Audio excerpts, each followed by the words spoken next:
ಇನ್ನು ಮುಂದೆ ನಿಮ್ಮ ನೆಚ್ಚಿನ ಧಾರಾವಾಹಿಗಳ ಫುಲ್ ಎಪಿಸೋಡ್ಗಳು ಸನ್ ನೆಕ್ಸ್ಟ್ ಆಪ್ನಲ್ಲಿ ಮಾತ್ರ.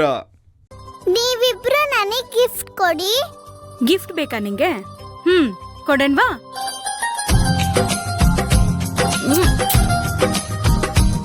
ಸಾಕಾ ಗಿಫ್ಟು? ಅದ್ ಸರಿ, ಡ್ರಾಯಿಂಗ್ ಏನೋ ನೀನ್ ಮಾಡ್ದೆ, ಫ್ರೇಮ್ ಯಾರು ಕೊಟ್ರು?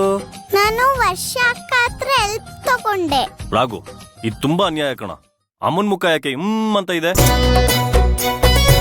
ರಾಘವ್, ನಿಜವಾಗ್ಲೂ ತುಂಬಾ ಅನ್ಯಾಯ. ನಿಮ್ಮಪ್ಪ ನೋಡು ಎಷ್ಟು ಮುದ್ದಾಗಿದ್ದಾರೆ. ನಾನು ಇನ್ನೂ ಚಿಕ್ಕವನಲ್ವಾ ಅಪ್ಪ, ಅದಕ್ಕೆ ಹೆಂಗ್ ಬರ್ದಿದ್ದೀನಿ. ಮುಂದಿನ ವರ್ಷ ಚೆನ್ನಾಗಿ ಬರೀತೀನಿ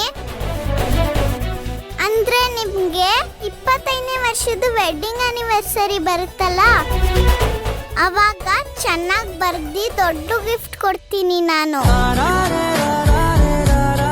ಸರಿ ಅಲ್ವಾ ಅಮ್ಮ? ನೋಡ್ರಿ, ನನ್ ಮಗ ಎಷ್ಟು ದೊಡ್ಡ ಆಸೆ ಇಟ್ಕೊಂಡಿದ್ದಾನೆ. ನಮ್ 25ನೇ ವೆಡ್ಡಿಂಗ್ ಆನಿವರ್ಸರಿಗೆ ಅವಂದೇ ಗಿಫ್ಟ್ ಅಂತೆ. ಏಯ್, ಅಷ್ಟೊತ್ತಿಗೆ ನಿಮ್ಮಪ್ಪ ಅಮ್ಮ ಅಜ್ಜ ಅಜ್ಜಿ ಆಗೋಗಿರ್ತಾರ ಕಣೋ. ಅಯ್ಯೋ ಅಮ್ಮ, ನೀವು ಅಜ್ಜ ಅಜ್ಜಿ ಆದ್ರೂ ನಂಗೆ ಅಪ್ಪ ಅಮ್ಮನೇ ಅಲ್ವಾ?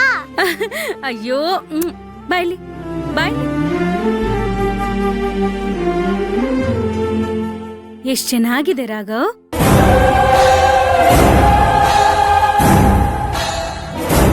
ನಾಳೆ ವೆಡ್ಡಿಂಗ್ ಆನಿವರ್ಸರಿ ದಿನ ಎಲ್ಲ ವಿಷಯ ನಾನು ಹೇಳ್ಬೇಕು ಅಂತ ಅನ್ಕೊಂಡ್ರೆ, ನೋಡಿ 25 ವರ್ಷದ ವೆಡ್ಡಿಂಗ್ ಆನಿವರ್ಸರಿ ಬಗ್ಗೆ ಕನ್ಸ್ ಕಾಣ್ತಿದ್ದಾಳಲ್ಲಪ್ಪ. ಇದರಲ್ಲಿ ರಾಘು ಬೇರೆ. ಇರು ಚಿನ್ನಿ. ರೀ ರೀ, ಏನ್ ಯೋಚನೆ ಮಾಡ್ತಿದ್ದೀರಾ? ಏನಿಲ್ಲ, ಮುಂದಿನ ಯೋಚನೆ ಮಾಡ್ತಿದ್ದೆ ಶಾಂತಿ. ನನಗ್ ಗೊತ್ತು, 25 ವರ್ಷದ ವೆಡ್ಡಿಂಗ್ ಆನಿವರ್ಸರಿಲಿ ನಾವಿಬ್ರು ಹೇಗಿರ್ತೀವಿ ಅಂತ ಯೋಚನೆ ಮಾಡ್ತಿದ್ದೀರಲ್ಲ.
ಬಾವಾ, ಇನ್ ಮುಂದೆ ನಿನ್ ಕಳ್ಳಾಟ ನನ್ನ ಹತ್ರ ನಡೆಯಲ್ಲ. ನಿನ್ ಹೆಂಡತಿ ಶಾಂತಿ ನಿನ್ನ ದೊಡ್ಡ ಶ್ರೀರಾಮಚಂದ್ರ ನನ್ ಗಂಡನ್ ಬಿಟ್ಟು ಬೇರೆ ಯಾರು ಒಳ್ಳೆ ಗಂಡಸೇ ಇಲ್ಲ ಅನ್ನೋ ರೇಂಜಿಗೆ ಬಿಲ್ಡಪ್ ಕೊಡ್ತಾಳೆ. ನಿನ್ ಚಕ್ಕಂದ ಆಟ ಎಲ್ಲ ನನಗೆ ಗೊತ್ತಾಗುತ್ತೆ. ಇನ್ ಮುಂದೆ ಇದೆ ನಿನಗೆ ಮಾರಿ ಹಬ್ಬ.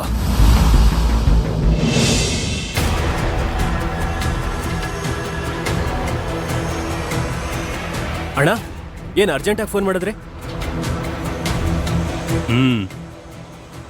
ಈ ಫೋಟೋದಲ್ಲಿರೋ ಲೇಡಿ ಇದೇ ರೆಸಾರ್ಟ್ಗೆ ಬಂದಿದ್ದಾಳೆ.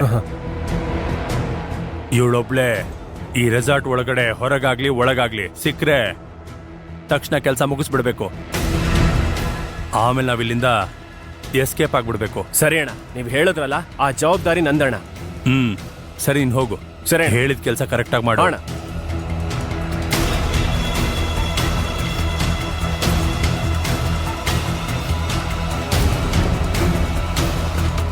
ಹಲೋ, ಅವ್ರು ಬಂದು ಇದೇ ರೆಸಾರ್ಟ್ ಅಲ್ಲಿ ಇದ್ದಾರೆ ಸರ್.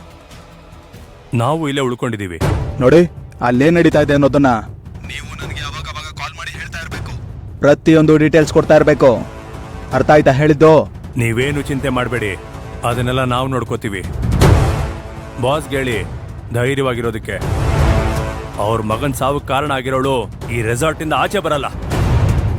ನಾನು ಕೆಲಸ ಮುಗಿಸಿ ಫೋನ್ ಮಾಡ್ತೀನಿ. ಅಲ್ಲಪ್ಪ, ನಾನೇನೋ ಕೇಳ್ತಾ ಇದ್ದೀನಿ, ನೀನೆಲ್ಲೋ ನೋಡ್ತಾ ಇದೆಯಲ್ಲ. ಅದಲ್ಲ ಅತ್ತೆ, ರೂಮ್ ಸ್ವಲ್ಪ ಚಿಕ್ಕದಾಯ್ತೇನೋ ಅಂತ. ಇಷ್ಟು ದೊಡ್ಡ ರೂಮು ನಿಮ್ಮಿಬ್ರಿಗೆ ಚಿಕ್ಕದಾಯ್ತಾ?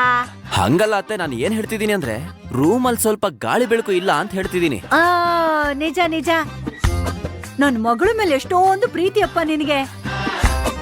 ಅವಳಿಗೆ ಗಾಳಿ ಬೇಕು, ಬೆಳಕು ಬೇಕು, ಇಷ್ಟೆಲ್ಲ ಯೋಚನೆ ಮಾಡ್ತೀಯಲ್ಲ, ಯಾವ್ದಾದ್ರು ಗೋಡೆ ಹೊಡೆದ್ಬಿಡೋಣ.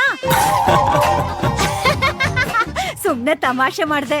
ಅತ್ತೆ, ಅದೇನು ಅಂದ್ರೆ ನಾನು ಬಾಲ್ಕನಿ ಇರೋ ರೂಮ್ ಹುಡುಕ್ತೀನಿ ಅಂದೆ. ಆಯ್ತಪ್ಪ, ಹುಡ್ಕೋ. ನಿನ್ಗೆಲ್ಲ ಇಷ್ಟನೋ ಅಲ್ಲೇ ರೂಮ್ ಮಾಡು. ಆದ್ರೆ ನೀನ್ ಎಲ್ ರೂಮ್ ಮಾಡ್ತೀಯೋ ಅದ್ರ ಪಕ್ಕದಲ್ಲೇ ನನ್ಗೊಂದ್ ರೂಮ್ ಮಾಡಪ್ಪ. ಮಂತ್ರ, ನೀವ್ ಆಲ್ರೆಡಿ ರೂಮಲ್ಲಿ ಇದ್ದೀರಾ? ಸಾರಿ, ಅಯ್ಯೋಯ್ಯೋ, ಹಂಗ್ಯಾಕಂತ್ಯಮ್ಮ? ನಿಂಗೆ ರೂಮ್ ಇಷ್ಟ ಆದ್ರೆ ಇಲ್ಲೇ ಇರು, ನಾವು ಬೇರೆ ಕಡೆ ಹೋಗ್ತೀವಿ. ಪರವಾಗಿಲ್ಲ, ನಾನೇ ಬೇರೆ ರೂಮ್ಗೆ ಹೋಗ್ತೀನಿ. ಮಂತ್ರ ಅವ್ರೆ, ನಿಮಗೀ ರೂಮು ತುಂಬಾ ಹೇಳ್ ಮಾಡಿಸ್ದಾಗಿದೆ. ಯಾಕಂದ್ರೆ ನೀವು ಸ್ವಲ್ಪ ವರ್ಕೋಹಾಲಿಕ್ ಅಲ್ವಾ? ಮಂತ್ರ ಅವರು ಯಾವುದೇ ಕೆಲಸವಾದ್ರೂ ನಿಧಾನವಾಗಿ ಯೋಚನೆ ಮಾಡ್ತಾರೆ, ಸಮಾಧಾನವಾಗಿ ಮಾಡ್ತಾರೆ. ಈ ರೂಮಲ್ಲಿ ನೀವು ಆರಾಮಾಗಿ ಕೆಲಸ ಮಾಡ್ಕೋಬಹುದು ಮಂತ್ರ ಅವ್ರೆ. ಹೌದೌದೌದು, ನಿನ್ ಬಗ್ಗೆ ನನ್ನ ಅಳಿಯ ಎಷ್ಟು ಯೋಚನೆ ಮಾಡಿದ್ದಾನೆ. ಅಲ್ಲಮ್ಮ, ಈ ರೂಮ್ ನಿನ್ಗಿಷ್ಟ ಆಯ್ತಲ್ವಾ? ಸರಿ, ಇಲ್ಲೇ ಇರು ನೀನು. ಸರಿನಮ್ಮ, ನಾನು ಹೋಗ್ ಬರ್ತೀನಿ. ಬೇಗ ಬಾಪ ನೀನು. ಹಾ, ಬಂದೆ ಅತ್ತೆ. ಎಲ್ಲೋ ಹೋದ್ಲಿ ಇವಳು.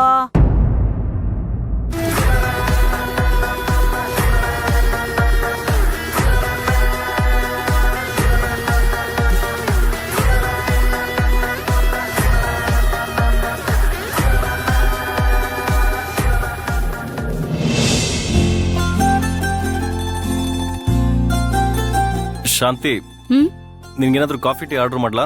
ಬೇಡ ರೀ. ಶಾಂತಿಮಾ ಅಕ್ಕ, ಈಗ ನೀವಿಬ್ರು ಬೇಗ ರೆಡಿಯಾಗಿ ಬಂದ್ಬಿಡ್ಬೇಕು.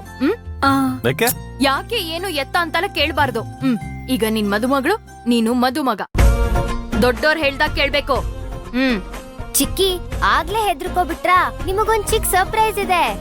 ಏನ್ ವರ್ಷ, ನೀನ್ ನೋಡಿದ್ರೆ ಸರ್ಪ್ರೈಸ್ ಅಂತ ಹೇಳ್ತಿದ್ಯಾ, ಅಕ್ಕ ನೋಡಿದ್ರೆ ಆರ್ಡರ್ ಮಾಡ್ತಿದಾರೆ. ನನ್ಗೇನು ಅರ್ಥ ಆಗ್ತಿಲ್ಲ. ಶಾಂತಿಮಾ, ಏನು ಎತ್ತ ಅಂತ ಪ್ರಶ್ನೆ ಕೇಳ್ಬಾರ್ದು ಅಂತ ಹೇಳ್ದೆ ತಾನೆ? ವರ್ಷ, ನೀನ್ ಮೊದ್ಲು ಕರ್ಕೊಂಡ್ ಹೋಗು. ಚಿಕ್ಕಿ ಬನ್ನಿ. ಎಲ್ಲಿಗೆ? ನೀವು ಬನ್ನಿ ಚಿಕ್ಕಿ, ಹೇಳ್ತೀನಿ. ವರ್ಷ, ವರ್ಷ, ಅದಕ್ಕೆ ಏನ್ ಸರ್ಪ್ರೈಸು? ನಿನ್ ಹೆಂಡತಿನ ನಮ್ ವರ್ಷ ತಿನ್ನಕ್ ಬಿಡಲ್ಲಪ್ಪ. ಅಲ್ಲ, ಏನ್ ಸರ್ಪ್ರೈಸು ಅಂದೆ. ಅತ್ಕೆಗೆ ಎದುರು ಮಾತಾಡ್ತೀಯಾ?